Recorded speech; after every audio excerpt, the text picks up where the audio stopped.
प्रतुंडं महाकाय सूर्यकोटिसम्प्रभ निर्विघ्नं कुरु मे देव सर्वकार्येषु सर्वदा। मंगलम भगवान विष्णु मंगलम गणध्वज मंगलम पुंडरीकाक्ष मंगलाय तनोहरि। हर हर महादेव शंभो काशी विश्वनाथ गंगे माता पार्वती संगे। अब देखिए, आज हम आप लोग को कथा कथा तो रोज ही भेज रहे हैं। अब आप लोग से बार बार कहते हैं आप भी सुनिए, दूसरों को भेजिए, दूसरों को सुनाइए। उसको जितना सुनेंगे, जितना लाइक करें, उतने आपके खाते में ही पहुँच जाएगा। देखिए, सुनने सुनाने से बहुत बड़ा धर्म, कितनों दान धर्म पूजा करिए, लेकिन अगर कथा सुने तो उसके बढ़ के कुछ नहीं है। तो देखिए कि गुरु ब्रह्मा गुरु विष्णु गुरुदेव महेश्वर गुरु साक्षात परब्रह्म तस्मै श्री गुरुवे। देखिए, गुरु का वचन क्यों लोग मानते हैं? जब गुरु बना लेते हैं तो गुरु जो कहते हैं वो सुनना चाहिए। तो एक दिन गुरु अपने सभा में बैठे थे, सारे शिष्य आए, कथा सुन रहे थे। तो राजा जनक भी वहाँ आए। जब तक राजा जनक नहीं आए तब तक कथा आरंभ नहीं हुई। तो राजा जनक बैठ के कथा सुन रहे थे, दृष्टावत उनके गुरु थे। अब कथा सुन रहे थे, उसी में पूरे सभा में हल्ला होने लगा कि पूरे महल में हर जगह आग लग गई। आगे सब उड़ के भागा, कोई अपने घर गया, कोई झुपड़ी में गया, कोई मौसी के यहाँ, कोई हर जगह सब भाग गया। लेकिन जनक वहाँ से टस से मस नहीं हुए। तो सब कहे भाई सब भाग रहे हैं, आपके महल में आग लग रही है, आप क्यों भाग रहे हैं? कहे जिसने आग लगाई है उसने वही बुझाएंगे, हम क्यों भागेंगे? ना हम आग लगाए हैं ना बुझाएंगे। तो परमात्मा तो मेरे अंदर है, आग लगेगा कहाँ से? जब हम परमात्मा को जान लेते हैं तो न कहीं आग लगती है, न कहीं दुख है, न सुख है। इसीलिए जनक जी कभी जिंदगी में कभी कोई पाप कर्म नहीं किए थे, और इसीलिए खाली एक जगह कहीं जा रहे थे, एक रास्ते में गाय पड़ी थी। गाय को खाली हटाए थे, गाय को इधर न करके बस उसको मोड़ दिए थे। अब मोड़ने की वजह से गाय दूसरी ओर ही भटक गई, क्योंकि गौ माता को इतना तो पता नहीं। जब भटक गई वो करे वजह से, जब राजा जनक की मृत्यु हुई, यमराज ले जा रहे तो नरक रास्ते ले गए। तो लोग पूछे कि क्यों नरक रास्ते से हमको क्यों ले जा रहे हैं? हम तो जिंदगी में कभी कोई पाप नहीं किए।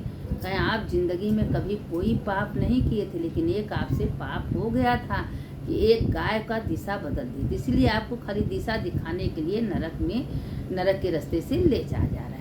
जब नरक के रास्ते से गए तो वहाँ जितने पापी थे सब आनंद हो गए, फुलित हो गए कि हमको जिससे लगा कहीं आ भाई जनक तो कभी जिंदगी में कोई पाप नहीं किए थे। सब जो सीता माता कन्या दान दिए थे वो जिंदगी में क्या पाप करेंगे? तो वहाँ गए तो सारे नरक में जितने पड़े थे सबको ठंडक पहुँची। जैसे कोई को देखिए तो बहुत खुशी होता है अंदर से, जो अच्छे लोग रहते हैं। तो यहाँ सब हल्ला होने लगे। यमराज से पूछा गया, यमराज बताइए कि ये लोग कितना खुश क्यों, इतना हंस क्यों रहे? तो कहें आपके देखने से, आपका इतना धर्म है कि आपके आने से लोगों को ठंडक पहुँची। तो फिर जनक में दिखाने के लिए जनक को लोग ले गए कि चलिए भाई आप स्वर्ग में। जनक हम कभी स्वर्ग में नहीं जाएंगे, जब हमारे वजह से लोगों को इतना सुख शांति है तो हम इसी जगह रहेंगे। ऐसे हैं जनक, सबको खाली दुनिया में सुख ही सुख, शांति दिए, कभी अपने शरीर से, मन से, वचन से कभी किसी को दुख नहीं दिए हैं। तो वहाँ भी जाने के बाद सबको सुख ही सुख दिए। तो वही है कि आग लगी, सब कुछ हुआ, लेकिन भगवान परीक्षा ले रहे थे कि कितना दृढ़ विश्वास। उनको विश्वास था कि परमात्मा सबके अंदर बैठे हैं, जो लगाया वही बुझाएगा। जो परमात्मा को बैठा लेगा कि शिव मैं हैं, शिव अविनाशी, शिव सारे संसार के लोग शिव हैं।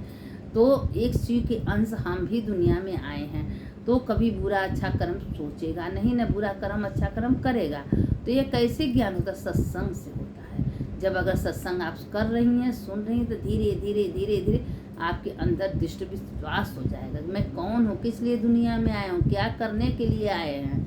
तो इसीलिए दृष्टांत हम आप लोग को इसलिए भेज रहे हैं, समझाने के लिए। इतना बढ़िया दृष्टांत कोई भेजेगा नहीं, इसलिए बार बार कह रहे हैं कि आप लोग सुनिए, दूसरों को भेजिए, सुनाइए। एक घड़ी आधे घड़ी कथा का एक घड़ी को सुनने का महत्व तो बहुत है। अभी सब है, जब आप लोग का मन करिए तब सुनिए, सुनने का बहुत बड़ा महत्व होता है। सुन लीजिए वैशाख महात्म की कथा। कहानी भी, जब व्याध बोले कि हे मुनि, मुझ पापी और दुष्ट पर बड़ी दया की।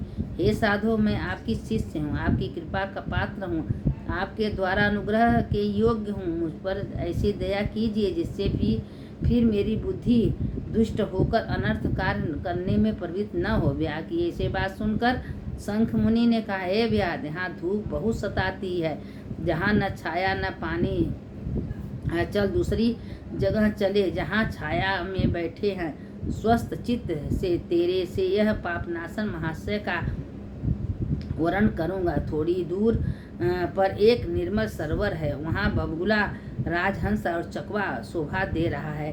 वहाँ परम मनोहर मुंदू, तनी, सतपत्र, कोकनंद, अनेक प्रकार के कमल पक्षियों के कलवर सुनाई देते हैं। मगरमच्छ ऐसी गेंडा पशु विचर रहे हैं। बंदर तथा लंगूर वृक्षों का छलांग मार रहे हैं। प्रचंड पवन के वेग वृक्ष झुक रहे हैं। तृषा से प्रेत मुनि के सरोवर में स्नान किया और वस्त्र धारण कर, देखिए वहाँ जो है बहुत बड़ा सरोवर था। सवेरे का समय था, सवेरे से आके सरोवर में खाली स्नान किए थे। नित्य क्रम देव पूजन से निर्वृत्त हो फलों को खाया। फिर शंख मुनि सुख पूर्वक व्याध से पूछने लगे, हे व्याध, तुम कौन थे? धर्म सुनने की इच्छा करते हो। धर्म बहुत है और धर्म अनेक करने की विधि है, पृथक पृथक है। इन सभी को वैशाख धर्म सबसे उत्तम है, फलदायक है, जो तेरी इच्छा ही है। क्योंकि वैशाख महीने में एक लाइन, एक घड़ी का वैशाख का कथा सुनने का बहुत बड़ा महत्व होता है। तब तो मुनि की बात सुनकर व्याध बोला कि हे महाराज, मुझे कौन सा कर्म करने से तमोगुणी यहाँ व्याध की योनि मिली, और कौन से कर्म से मेरी ऐसी बुद्धि हुई और महात्मा की संगति हुई। तो हे प्रभु, जो आपकी ऐसे ऊपर कृपा हुई कि आपने मुझे वैशाख महीने का कथा सुना रहे हैं, ऐसा कौन धर्म मेरे ऊपर आया है, सब वृत्तांत मुझसे कहिए। तब यह सुनकर शंख मुनि हंसने लगे और अपने सुख कमल से मेघ की सी वाणी द्वारा कहने लगे। शंख बोले, हे व्याध, तू साकल नगर के पहले वेद पाठी ब्राह्मण हुआ था। तेरा नाम स्तम था और श्री गोत्र में तेरा जन्म हुआ था। तेरा प्रेम एक वेश्या से थी, उसी की संगति से दोष से तू नित्य कर्मों का परित्याग कर शूद्र के समान घर गया। देखिए, पुनर्जन्म के कारण से पाप पुण्य मिलता है। पुनर्जन्म में वह एक ब्राह्मण था, उसने इतना बुरा कर्म किया था कि दूसरे जन्म में बाघ हुआ, और तुमने नित्य क्रिया का त्याग दिया था। ऐसे आचारहीन तुम दुष्ट की स्त्री ब्राह्मणी बड़ी रूपवती थी, वह वेश्या सहित तुम नीच की सेवा करती, तुम दोनों के चरण धोती थी, तुम दोनों की आज्ञा से तत्पर रहती, वेश्या सहित अपने स्वामी की सेवा करते तथा दुख भोगते भोगते महान काल व्यतीत हो गया। एक दिन उसने स्वामी ने भैंस का दूध और मूली भक्षण किया तथा शूद्रों ने भक्षण करने की अस्त निष्पाप और तिल खाए। इस अवस्था में भोजन से तुझे दस्त और वमन होने लगा, भगंदर रोग हो गया। रोग से रात दिन उसको घोर वेदना होने लगी। तब तक घर में धन विद्यमान था, तब तक तो वेश्या थी। देखिए, जब धन रहती है तो वेश्या रहती है, जब तुम्हारे पास धन खत्म हो जाएगा तो वेश्या तुमको छोड़ के चली जाएगी। इसीलिए कभी बुरा कर्म नहीं करना चाहिए। चली गई, उसे बहुत घृणा उत्पन्न हुआ और रोग से अत्यंत दुखी हो गया। 3 वाणी से व्याकुल चित्त से रोता हुआ अपनी ब्राह्मणी से कहने लगा, हे देवी, मैं बहुत निष्ठुर हूँ, वेश्यावक्त हूँ। हे सुंदरी, मुझ पापी से ने तेरा कुछ भी उपकार नहीं किया। देखिए, मुसीबत आ गया तो अपने पत्नी का याद आ रहा है, जान रहा है कि पत्नी साथ देगी, कोई साथ नहीं देगा। उसने अपनी पत्नी को पुकारने लगा, क्या है, जो गृहिणी प्राणी नर्म हूँ, अपनी भार्या का मान नहीं करते हैं, वह 15 जन्म तक प्रयत्न पुस्तक होते हैं। हे महाभागे, रात दिन साधु महात्मा से निंदित तेरा अवज्ञा करने से मैं पाप योनि में पड़ूंगा। मैं तेरे विनीत भाव पर भी क्रोध के मारे द्वंद्व हुआ। उसके स्वामी ने ऐसे कहा, तब वह हाथ जोड़कर बोला, हे कान, तुम मेरे प्रति दीनता मत करो, लज्जा भी मत करो। मैंने आपके ऊपर कभी क्रोध नहीं किया है, जिससे आपका द्वंद्व हुए कहते हैं। जो पहले किए हुए पाप ही यहाँ आकर उदय होते हैं। जो पुनर्जन्म में पाप कराता है वही पाप का फल हमको भोगना पड़ता है। जो इनको सहन करे वही साध्वी स्त्री है और वही उन्मत्त पुरुष है। पूर्व जन्म में जो पाप किए हैं उनको भोगने में मुझे दुख नहीं है। ऐसा कहकर शोभन सुखी सेवा करने लगा। अपने पिता और बंधुओं को धन लाकर वह क्षीर साई विष्णु भगवान और अपने पति की सेवा शुश्रूषा में तत्पर हुई। दिन रात मल मूत्र धोकर शुद्ध रखे और अपने स्वामी के जो कीड़े पड़ गए थे उन्हें देखे, इतनी पूरा कर्म किए थे कि जीते जी उनके शरीर में पूरा कीड़ा पड़ गया, तो अपने नख से कीड़ा निकालती थी। धीरे धीरे नख से खींचती, पति के दुख के संताप से दुखी हो कहने लगी, हे देवताओं, हे पितृश्वर, तुम मेरे पति की रक्षा करो, तुम मेरे स्वामी को रोगहीन और पाप रहित करो। विघ्न विदारण श्री गणेश जी के निमित्त मोदक करूँगा और बस शनिवार प्रयत्न उपवास करूँगा, मेरा भर्ता निरोग होकर 100 वर्ष तक जीवित रहे। ऐसे ही वह देवी प्रतिदिन कहती। देवल नाम की मुनि वैशाख के महीने में गर्मी से मारे संध्या समय उसके घर आए। तब वह स्त्री कहने लगी कि यह वैद्य मेरे घर आए हैं, उन्हीं के द्वारा रोग का नाश हो जाएगा। उसके चरण धो उस जल को सिर पर छिड़कती हुई गर्मी से व्याकुल उस महात्मा को शरबत पिलाए, जिससे उसको शांति हुई। दिन निकलने पर वह मुनि जैसे आए वैसे ही चले गए। जब तेरी स्त्री तुझे त्रिकुटा पिलाने को आई तो उसने अंगुली तूने काट ली, तभी तेरा दोनों दांती मिच गई। वह कोमल अंगुली एक टुकड़े तुम्हारे मुख में रह गया। वह दवाई पिलाने गई तो उसका अंगुली काट लिया, काटने के बाद एक टुकड़ा अंगुली उसके मुख में रह गया, तो वह तेरी मृत्यु हो गई। उसी समय उसकी मृत्यु हो गई। वह अपनी सुंदरी सभ्या पर उसी वेश्या का ध्यान करता हुआ मर गया। देखिए, पत्नी इतना सेवा कर रही थी लेकिन ध्यान दिया वेश्या का। अब वेश्या का याद करते करते मर गया। उसका पाप देखिए कितना भोगा। उसी वेश्या का ध्यान करता हुआ मर गया। रूपवती स्त्री तुझे मरा जान अपना कंगन बेचकर बहुत सा धन लाई, बड़ी चिता बनाई, बीच में पति को रख, भुजा से भुजा मिल, पाँव से पाँव, मुख में मुख और हृदय में हृदय लगा, जंघा में जंघा, आत्मा को सन्निवेशित अपने स्वामी को रोग पीड़ित देह का अग्नि संस्कार किया। ऐसे उस कल्याणी ने अपने को देह को जलती हुई अग्नि में जला दिया। पति का आलिंगन कर विष्णु लोक को तत्काल चली गई। वैशाख मास में पानी का दान करने से और चरण धोकर जल को सिर पर छिड़कने से योगियों को भी दुर्लभ गति उससे मिल गई। पापों से छूटने पर भी अंतकाल में वैश्या का स्मरण करने से देह को त्याग घोर व्याघ का जन्म धारण किया। सदैव तुझे हिंसा प्यारी है और चित्त को सदा उद्योग रहे। तूने वैशाख के शरबत पान कराने की आज्ञा दी, इससे व्याधियोनी पाकर भी तेरा ऐसी बुद्धि हुई है। देखिए अपने बुरे कर्म का कैसा, उसको तो पति का सेवा की, उसका कुछ नहीं बिगड़ा, तो विष्णु लोक को चली गई, अपने शरीर को त्याग दी, लेकिन उसका क्या गति हुआ, व्याग होके और वन वन में घूम रहा था। तो भगवान का दया था कि थोड़ा शरबत पिलाया था तो उसको बुद्धि थोड़ा सा ठीक हो गई थी।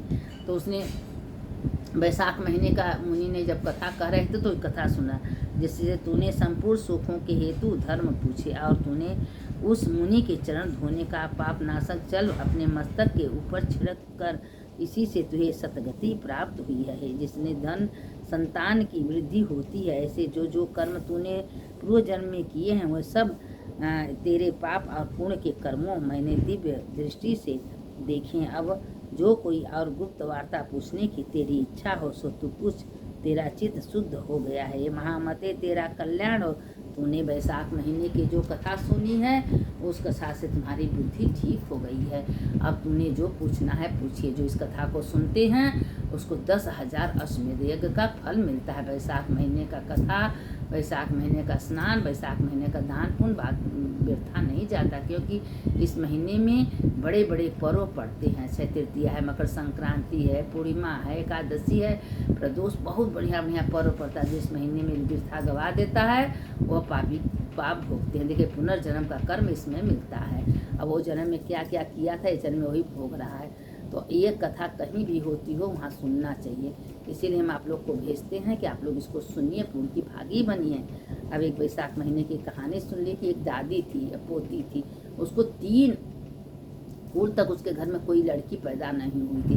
3 कुल के बाद एक बेटी पैदा हुई। जब बेटी पैदा हुई तो बेटी से बहुत लोग लाड प्यार करने लगे। धीरे धीरे धीरे अपने दादी के संग सत्संग जाती थी, मंदिर जाती थी, वैशाख महीना नहाती थी, बहुत पूजा पाठ करती थी। और करते करते एक दिन क्या हुआ कि वो लड़की जब बड़ी हुई, शादी के जोग हो गया, तो उसकी दादी ने 7 दिनों का व्रत करवा के उसको व्रत करवाई। अपने तो उद्यापन कर ली, लेकिन वो बच्ची से उद्यापन नहीं कराई। जब वो अपने ससुराल में गई तो सास और ससुर, पति और उसके 4 लोग थे। और जब उसकी सास खाना बनाती थी तो उसको खाने नहीं बचता था, रूखा सूखा देती थी, दुबली हो गई थी। एक दिन उसके पति कहे, तुम इतनी दुबली क्यों हो जा रही हो कल्याणी? तो कहें क्या करें, हमको खाना तुम्हारी माँ देती नहीं है, इसीलिए हम दुबले हो गए। तो अपना खाना देने लगा। उसके बेटा दुबला हो ना, तो बेटा से पूछी, तो बेटा ने कहा कि माँ हम लोग तो 4 लोग हैं, तुम खाना ठीक से नहीं बनाती, नहीं देती, इसीलिए। तो अपनी पत्नी को कह दी कि तुम अपने पत्नी से कहो खाना। वो पत्नी ढेर ढेर सा खाना बनाती, सब कोई सास ससुर पति खा लेते, तो उसको खाने नहीं बचता था। वही दशा कुछ दिन बीता, अपने मैके गई। उसकी दादी, उसकी माँ पूछी, बेटा तुम ऐसे क्यों गली जा रही हो, दुबली क्यों हो गई? तो कही माँ ऐसी ऐसी बात बताई। तब उसकी दादी को याद है, हो मैंने तो बैसाख महीने में व्रत करवाए, बैसाख महीने में कथा सुनाए, बैसाख महीने में सकली बैसाख को उद्यापन इसने नहीं किया, हमने किया। इसी की इसके घर में धन की कमी हो रही है, ये भोजन बनाती है, भोजन खत्म हो जाता है, फल नहीं मिलता। अब वो वहाँ मैके में बैठ गई और व्रत करवा के 1 हफ्ते का पूरा बहुत पंडित से विधि विधान से उद्यापन की। जब उद्यापन करके और अपने हाथ से खाना बने तो दिन बरकत हुआ। तो एक दिन क्या हुआ कि जब अपने ससुराल आए तो अपने सास ससुर पति उसके सब बैसाख महीना नहाने लगे, व्रत करने लगे। जब व्रत करके उद्यापन किए, जब उद्यापन किए व्रत करके, तो वो व्रत में खूब, जब व्रत का उद्यापन किए कर ली तो उसके घर में सुख शांति समृद्धि आ गया। और उसका बरकत होना। थोड़ा सा खाना बनाती थी तो बहुत सा खाना हो जाता था, जब थोड़ा सा बनाती थी तो बहुत सा हो जाता था। उसी दिन से पेट भर खाने लगी। उसके घर में उसको 2 जुड़वा बेटा भी हुआ। जो बेटा हुआ तो बेटा धीरे धीरे सब बड़े खुश हुए, सास ससुर, बड़ा बेटा हुआ, पलने लगा। तो उस घर में सुख संपत्ति समृद्धि हो गया। कि देखिए बैसाख महीने का जब कथा सुनते हैं लोग, पूजा करते, उसका उद्यापन भी करना चाहिए। नहीं कुछ है थोड़े में कर देना चाहिए।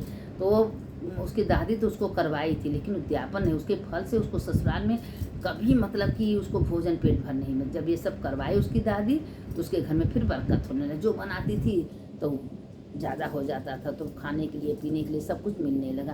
तो इसीलिए कहते हैं कोई व्रत करना है पूजा, उसका उद्यापन जरूर करना चाहिए। तो उद्यापन नहीं कर तो फल का व्रत का पुण्य भी नहीं मिलता और उसमें दोष भी लग जाता है। जैसे कोई भी व्रत है अगर हम कर रहे हैं, पूजा कर रहे हैं, कथा सुन, तो उसका उद्यापन संक्षेप में करिए, थोड़े में करिए, करना चाहिए। तो इसीलिए देखिए कथा का कभी महत्व तो बहुत बड़ा महत्व है। तो इसीलिए हम बैसाख महीना के संगे संगे एक दृष्टांत, एक बैसाख महीने का कहानी भी डाल देते हैं ताकि आप लोग सुनिए, सबका भगवान कल्याण करें। जो कथा सुनता है उसका भी कल्याण, तो जो सुनाता है उसका कल्याण होता है। अच्युतम केशवम राम नारायणम कृष्ण दामोदरम वासुदेवम हरिम श्रीधरम माधवम गोपिका वल्लभम जानकी नायकम रामचंद्रम भज। देखिए कथा में जो है कि कथा सुनने का फल, नहाने का फल सब कुछ मिलता है। जैसे उसकी पोती को शुरू में मिला वैसे किसी को नहीं, जैसे उसको बाद में मिला उसको सबको भगवान दे। तो कथा कहानी का अंत तो अच्छा होता ही है और पुनर्जन्म का कर्म हम लोग को मिलता है। जो हम लोग करके आए हैं वही हिसाब से हम लोग को पता खुद लग जाता है कि हमको हमारे जीवन में कितना सुख है, कितना दुख है, क्या हमारे वो जन्म का कर्म मिलता है, ये जन्म का कुछ नहीं मिलता। हम दुनिया में देख लीजिए, दुनिया में जो जितना लोग हैं, बड़े बड़े ब्राह्मण अच्छे अच्छे घरे में जन्म लेते हैं, लोग के खाने के पीने के तकलीफ रहता है क्योंकि ऐसा करके आए हैं। किसी का दोष नहीं देना चाहिए, सब में शिव ही देखना चाहिए कि सब में शिव का है, मेरे कर्मानुसार भगवान फल देते हैं। रामा कृष्णा वासुदेव भक्ति मुक्तिदायकम, रामा कृष्णा वासुदेव भक्ति मुक्तिदायकम। सुनने वाले की जय, सुनाने वाले की, जो ये कथा सुनते हैं उसका जय होता है, जो सुनाता है उसका जय होता है। हर हर महादेव, घर घर महादेव।